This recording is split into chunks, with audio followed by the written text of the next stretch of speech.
So I told you that the stipulations ASS will not ever cannot be used to prove that two triangles are congruent. Okay, it actually does not work. And all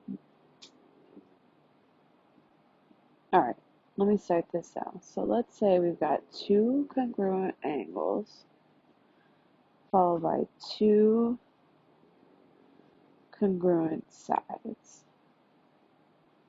And so for it to be just two sides,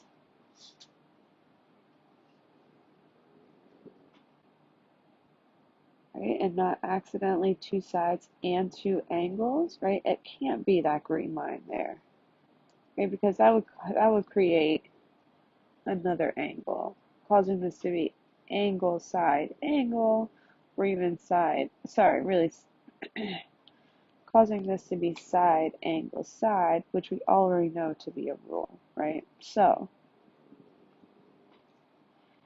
if we're looking at angle, side, side, those two sides have to actually be on like opposing sides of just the one angle, all right?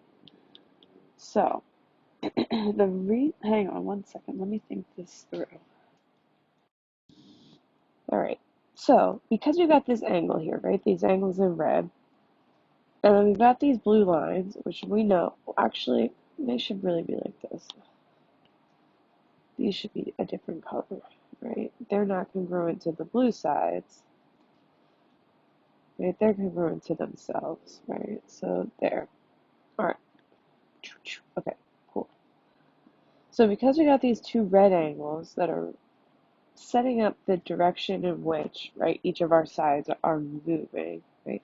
And then we've got this predetermined distance, whatever it is that we're saying each of our blue and our green lines stop at.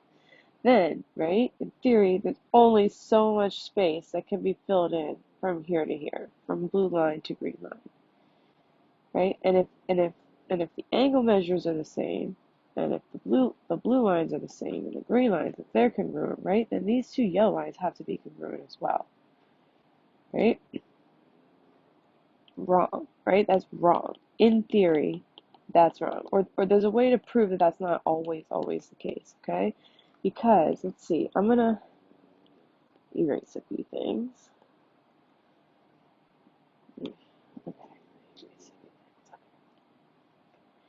And I'm going to call this A, B, C, and D, E, F, right? These are our two triangles.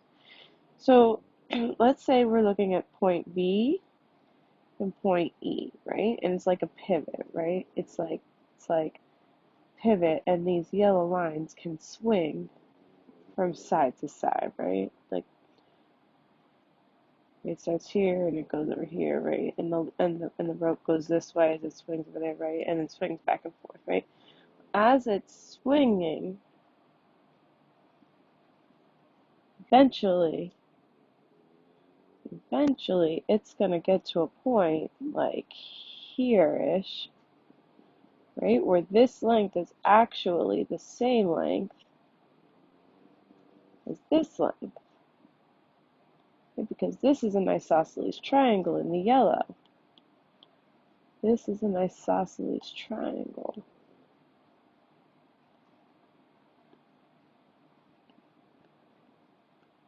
Right, and isosceles triangles, right, they have 3 points with 2 sides that are the same length, right, 2 congruent side lengths. So technically, I need another color, gray. Technically, this side can actually be swung over to this location, which then means it's, then means it's, I'm messing up.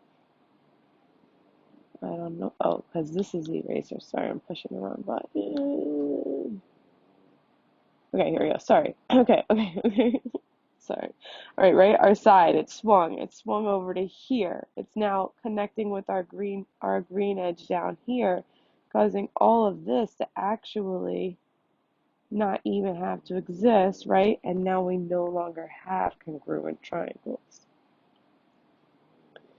So shockingly, when you have an angle, a side, and a side that are congruent, oops, I guess they get three, sorry, right? But they're congruent to each other, the two gray, well, the gray and the yellow side now, right?